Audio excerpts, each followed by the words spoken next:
Olá, eu sou o Bernardo Fernandes, do lado B do Bernardo Fernandes. Estou gravando mais um vídeo aqui, já tem bastante tempo que eu não gravo. E desde o início de novembro eu queria gravar um vídeo sobre as almas do purgatório. Eu sei que esse é um tema muito sensível, porque muita gente não acredita que as almas do purgatório existam. Primeiro, porque tem gente que acha que as almas, depois que morrem, vão ficar dormindo, não é? Até o dia do juízo final.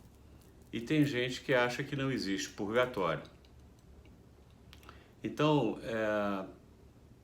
fundamentalmente, eu estou falando para católicos nesse vídeo. Mas se você não é católico, se você é protestante, tudo bem, deixa seu comentário aqui. Eu sei que você não vai concordar com o que eu vou dizer, ou pelo menos não vai concordar com uma boa parte do que eu vou dizer. Mas eu vou procurar explicar para você por que é que eu acho que a gente deve rezar pelas almas do purgatório. Primeiro, novembro na religião católica é um mês dedicado aos mortos, né? A você rezar pelos mortos.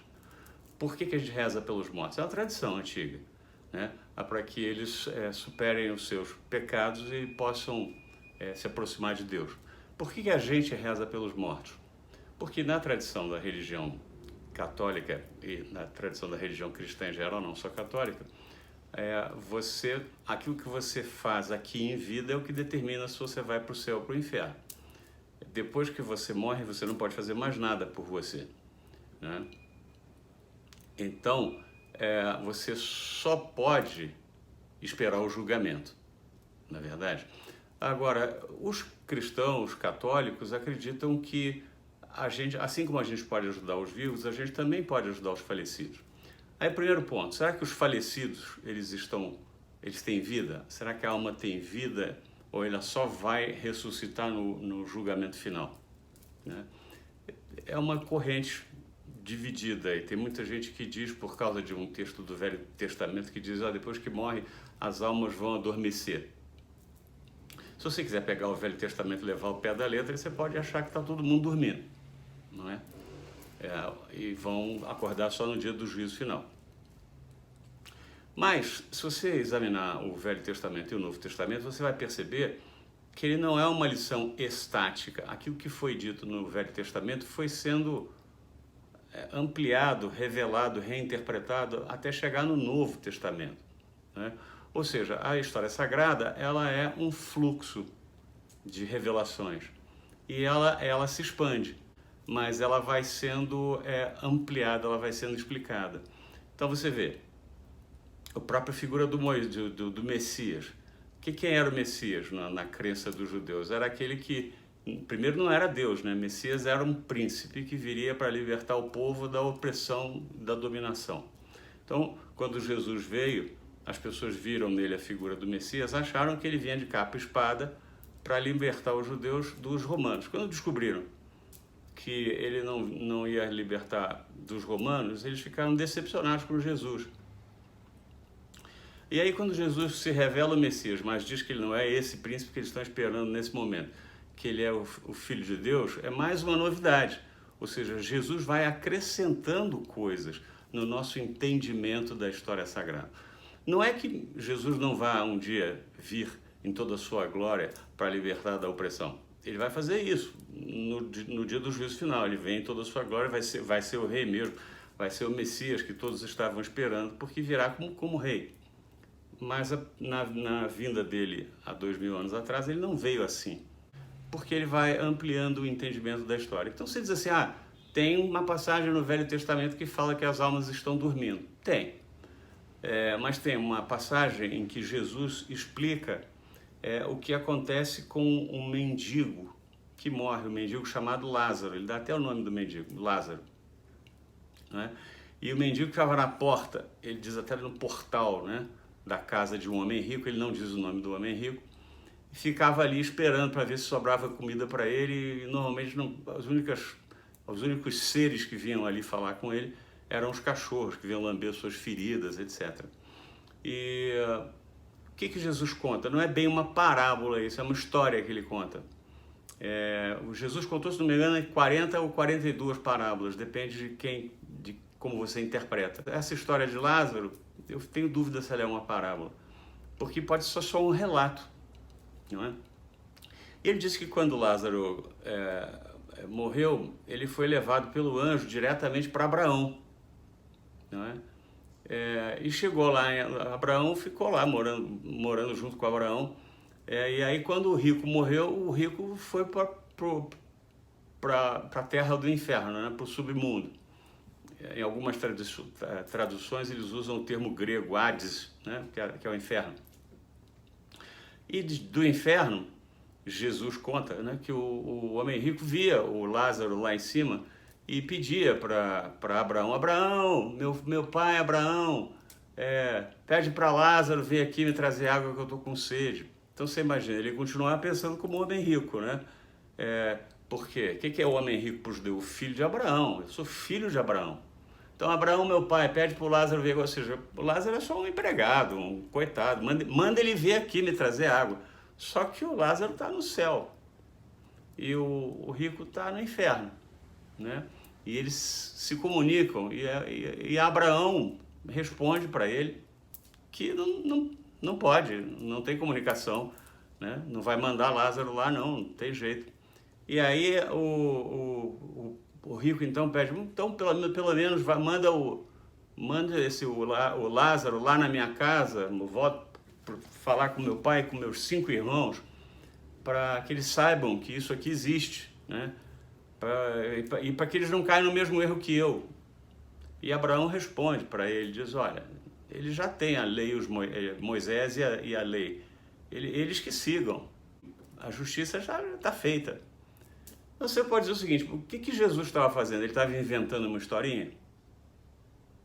Aí você diz assim: não, porque as almas estão dormindo. As pessoas que dizem assim, as almas estão dormindo e vão ressuscitar no último dia, ou eles acham que Jesus estava inventando uma historinha para boi dormir, ou acham que Jesus está mentindo, porque ele está contando uma história, não é?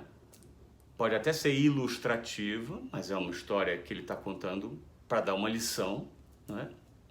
Dizendo que quando morre, uns vão para o céu e outros vão para o inferno, independentemente do juízo final.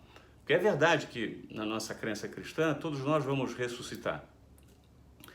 E vamos ressuscitar para ser julgados, não é? Só que o julgamento no juízo final, na nossa crença cristã, é um julgamento para corrigir os erros da história. Então, todo mundo vai ser julgado diante de todo mundo. E tudo que você tiver feito de bom, todo mundo vai saber. E tudo que você não tiver feito de bom, todo mundo vai saber. E tudo que você tiver feito de mal, todo mundo vai saber. Não vai haver verdade escondida, né? Nem injustiça não reparada. Esse é o sentido do juízo final. É o momento em que o juiz chega e, com a sua decisão, Jesus vai colocar os pingos nos is, né? E aí ele vai separar aqueles que vão ficar no céu daqueles que vão ficar no inferno. Mas isso é o julgamento de todos perante todos. Mas o julgamento de todos perante todos não muda o julgamento individual, porque Jesus narra o julgamento individual. Qual é o julgamento individual? É o de Lázaro, que Lázaro morreu, foi para o céu, e o homem rico morreu, foi para o inferno, antes da ressurreição, né? E Jesus conta essa história: Abraão está vivo, Lázaro está vivo, o homem rico está vivo. No entanto, eles morreram, eles não estão dormindo, eles estão acordados, só que numa outra realidade espiritual. E ainda não aconteceu o juízo final, porque ele está contando justamente uma história do tempo dele, né? O juízo final é em algum momento no futuro que ninguém sabe quando é. O juízo final não vai mudar o julgamento individual, o julgamento pessoal.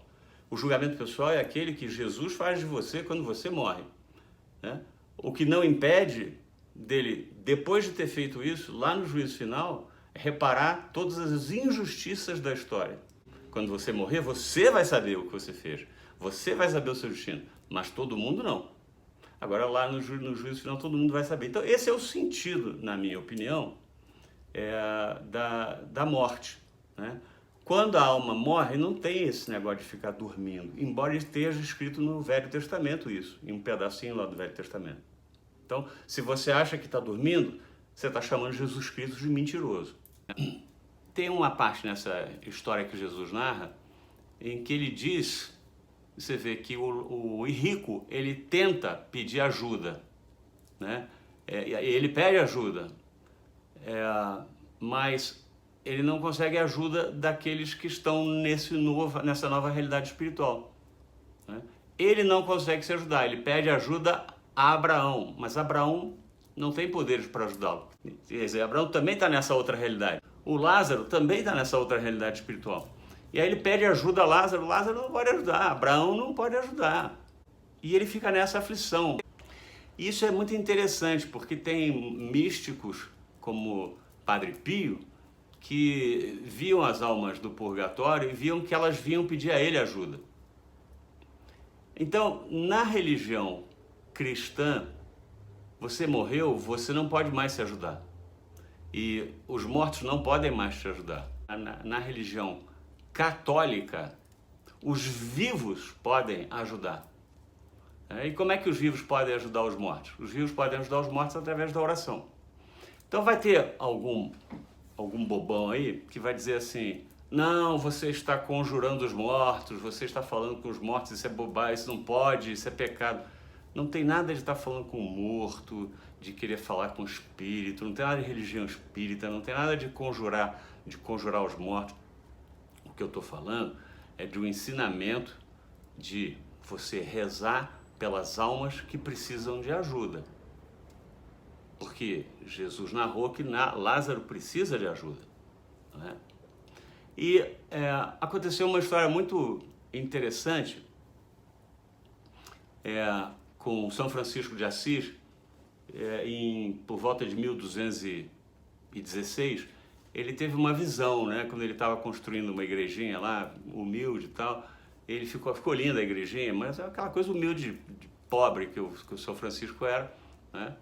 E aí ele saiu de noite, teve uma visão dos anjos e de Jesus Cristo e de Maria e tal, e aí Jesus, agradecido a ele de ter feito a igrejinha, muito comovido, né? Fala, o que você quer em troca? O que você quer? Vou te dar uma bênção. E o São Francisco de Assis, ele não pede a bênção para si. Ele fala para Jesus, bom, então já que você está pedindo, eu quero que você dê o perdão de todos os pecados e de todas as penas das pessoas que vierem aqui rezar. Ou seja, ele não pediu só o perdão dos pecados, porque isso se obtém pela confissão. Ele pediu o perdão da pena. Ou seja, você pode ser perdoado, mas você ainda tem que pagar, né? Os crimes que você fez. Ele está dizendo assim, não, perdoa os crimes também, tira ele da cadeia.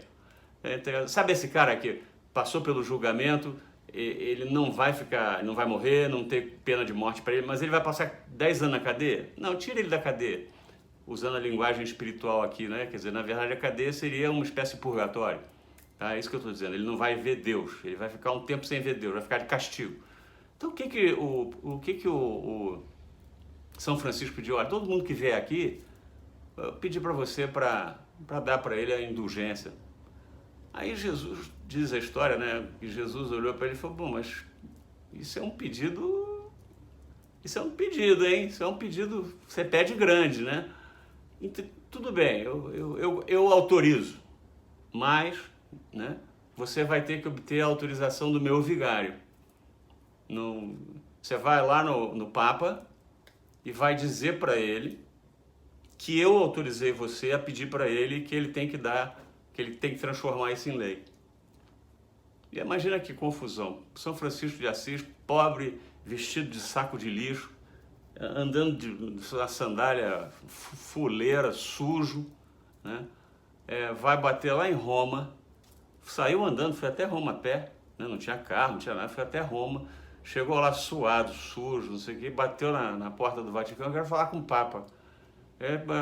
Você quer falar com o Papa? Quem é você? Antes ele que é São Francisco, que é Francisco. São Francisco não, aqui é Francisco. Que você quer com ele? Eu quero dar um recado de Jesus para ele. E adivinha o que aconteceu? O Papa recebeu o Honório II. E aí São Francisco contou essa história para o Honório todo, que é a visão que ele teve e tal, e dizem que os bispos em volta acharam aquilo ali uma palhaçada e tal, muitos acharam, né? Mas que o Papa ficou comovido e que deu a absolvição pedida por Francisco, né? Ou seja, a indulgência, não chama absolvição, né? Porque a absolvição para os católicos é aquilo que você obtém quando você se confessa diante de Deus, mas para um padre. Para nós a confissão é um perdão obtido através de um sacramento. Então ele obteve a assinatura de uma indulgência. A indulgência foi muito criticada na história da Igreja Católica porque fizeram muita bobagem, andaram vendendo indulgência, aquelas coisas que os protestantes falam muito mal dos cristãos católicos por causa da venda de indulgência, e falam mal com razão, porque muita besteira naquela época. Mas tem um lado bom, e o lado bom era esse, né? O São Francisco foi lá, o Honório II ouviu, acreditou que Jesus tinha mandado e deu o decreto. E nesse decreto, qual é a característica do decreto da indulgência? É que você pode, quando você ganha uma indulgência, você pode usá-la para si, pela nossa fé, ou você pode dar ela para uma alma, não é? Para uma alma de um morto. Então isso é a minha dica para você aqui. Como é que se ganha uma indulgência pelo manual das indulgências da Igreja Católica? Então, se você não é católico, você vai dizer, não acredito em nada disso. Tudo bem, direito seu. Mas se você está em dúvida, né? Ou se você gostaria de ajudar uma alma, primeiro, reza por ela. Mas existe essa oração muito efetiva, que é a seguinte. Primeiro, você tem que entrar em estado de graça para conseguir ajudar essa alma que está lá no purgatório. Você tem que para ir ajudar o rico, que está pedindo pelo amor de Deus para alguém ajudá-lo, né? Você tem que entrar em estado de graça. Então você tem que se confessar, pedir perdão pelos seus pecados, se arrepender diante de Deus, mas não é só diante de Deus, é diante de Deus e de um sacerdote. Então você tem que pedir o sacramento da penitência. Tá? Então você vai lá e se confessa, aí você recebe perdão dos pecados. Tendo se confessado de maneira correta, você está em estado de graça. Em estado de graça, você então faz o segundo passo. Então, o primeiro passo é estar em estado de graça pela confissão. O segundo passo, você recebe Jesus em carne e em sangue por meio da comunhão. Não a comunhão espiritual, a comunhão sacramental, ou seja, é a Eucaristia. Você tem que comungar. Então, em estado de graça, você comunga. Em estado de graça e comungando, dentro de uma igreja, essa é uma das maneiras, eu vou contar essa que eu gosto. Dentro ainda de uma igreja, você vai até o sacrário ou vai a um ponto da igreja, olha para a cruz e diante da cruz você reza em voz alta ou em voz baixa, né? Mas em voz, você reza um terço. Não precisa ser o rosário inteiro, você reza um terço. Então você cumpriu a terceira condição. Você se confessou, você comungou e você rezou um terço. Quando você faz essas três coisas em estado de graça e com espírito de arrependimento, você se candidata pelo manual das indulgências a receber não só o perdão dos pecados, porque isso você já recebeu lá na confissão. Você recebe uma indulgência, ou seja, o perdão da pena, do tempo que você ia ter que passar na cadeia. E você, com essa indulgência é como se fosse vou usar uma linguagem comercial aqui, essa indulgência é um voucher, que você pode, quando morrer, usar e dizer, olha, eu tenho uma indulgência, eu uso ela para mim aqui, ó. Tá? Ou você pode dar essa indulgência para você em espírito, dar essa indulgência para um morto que você conhece, para uma alma que você quer rezar por ela. E disso, Jesus Cristo autorizou o seu vigário, quando dá essa indulgência, a tirar aquela alma do purgatório. Isso seguinte, olha o teu poder. Tá? Você pode não acreditar nisso. É uma pena se você não acreditar nisso, porque você está jogando fora um dom de Deus. E quando você morrer, Deus vai cobrar os dons que Ele te deu. Não é? Ele vai dizer, o que você fez com os talentos que eu te dei? Ele está te dando um talento. E qual é o talento? Tirar uma alma do purgatório. Então você pode pegar esse voucher porque você cumpriu todas essas tarefas piedosas e dar para alguém que você gosta, que alguém que morreu, alguém que você quer tirar do purgatório. E diz o Vigário de Cristo na Terra, diz o Manual das Indulgências assinado pelo Papa, que vem lá do céu o anjo, o arcanjo, pega aquela alma e leva para o céu. E aquela alma vai ser sempre grata a você, porque você tirou ela do purgatório, você levou ela para o céu. Você só não consegue ajudar se ela estiver no inferno. Se ela não for para o céu, você não consegue ajudar. Você só consegue ajudar se ela for uma alma que vai, um dia ela vai para o céu, mas ela não foi ainda, ela está sofrendo. Então você pode ir lá e ajudar essa alma.